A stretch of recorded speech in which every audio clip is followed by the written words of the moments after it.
Congratulations once again. Thank you. On the win today. We spoke to you after the first round. Now you're back into your 9th Wimbledon final. What's been the biggest challenge for you along the way to get back to this final? To get to the final. It's as hard as anything really that you can try in sport, to get to the Grand Slam final, particularly after, long clay season and then trying to adapt quickly without any lead-up tournament to a grass surface that is completely different from clay in terms of movement, in terms of the bounce, in terms of the timing, in terms of the swing, and just everything takes a little bit more time for grass. But I guess that the more you win, the more confident you feel, and the adaptation process is shorter. So of course I've had a perfect so far Grand Slam season, and I came into Wimbledon with a lot of confidence, and I felt great about my chances, knowing that I won the last 4 editions of Wimbledon. I started off the tournament kind of, up and down a little bit, but then I found my groove, I would say, from the 3rd round, and I've been playing better and better, just feeling more comfortable playing on grass as the tournament progresses. I mean, one of the things that I find so interesting, Novak, about great players is usually a great player has a default mechanism, a default strategy they go to in big moments. You might be the first one I've ever seen that can do 2 different ones. You go into lockdown mode, but then you also recognize the short ball and get offensive. And we've seen the great tiebreak run, and we've seen all the big points. Is there a strategy? Is there a way that you decide when to pull the trigger and how you do that? It's the adapting and adjusting to the situation, to your opponent.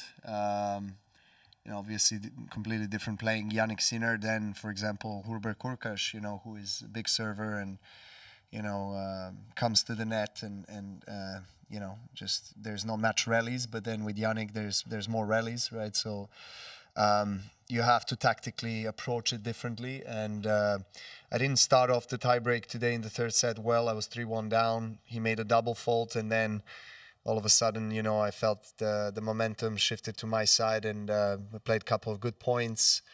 And 3-all, particularly that point where I, read his passing shots, played a couple of solid volleys, and and then I went into lockdown mode, as you called it, and didn't really want to miss, and wanted to make him play an extra shot, and he missed basically. So it was enough, enough to win. But as I said, I think you always have to find a way, depending on who you play.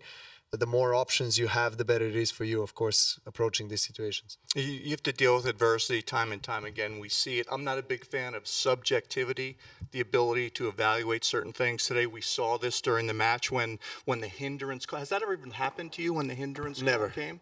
And never happened in my career. How do you deal with it and adjust when you're on the court in that moment? Well, look, I understand that it was a different grunt from most of the grunts I had that match. That's something I accept, but I've seen the replay and I've seen that my grunt did not cause hindrance for his shot. It actually finished before he hit his shot, and he actually got his shot on time and put it back in play. So it was quite an important point. It was then I went to 15:30. Then I got the time violation. So the whole game was a mess, and I just try to keep it together and really stay calm. And it's the judgment of the chair umpire, and I do not agree with it now that I've seen it, but I have to, of course, respect it and accept it. And I'm just really glad that I managed to hold my nerves, because it was an important game. That's what you do so well. We talk a lot about history and records. You're always talking about wanting to make history, break these records. We put your name on graphics alongside Margaret Court and Serena Williams. Today, 35th major final you're into. That's the most ever, men or women. How do you view these records overall for the sport, or separate for men and women? Well, I think the bottom line is that we all want more attention for our sport. So the more people in sports world talk about whether it's my records or anybody else's records on men's and women's side, the better it is. The more GOAT debates, the better it is, because in the end of the day, we want more traction, we want more attention to this sport. It is a very global sport, it's a beautiful sport. And yeah, it's amazing to be part of the era with Federer and Nadal on the men's side, and Murray, of course, that are my biggest rivals. That, you know, we won most of the slams, I think, in the last 15, 20 years, and it's quite amazing to see the stats and the numbers, but I try not to pay too much attention to them, particularly while I'm in the tournament, because I just, you know how it is. You want only to focus your attention on the next task and get ready for the next challenge. And then once the tournament is finished, I'll be probably happier to talk with you about all the numbers. But right now, you know, I'm just obviously privileged to be in the history conversation at all, and to be making more records. You know, it's something that I, of course, care about, and that deeply motivates me and inspires me to play the best tennis. Those records keep piling up. Soon the record book's going to be like this for you.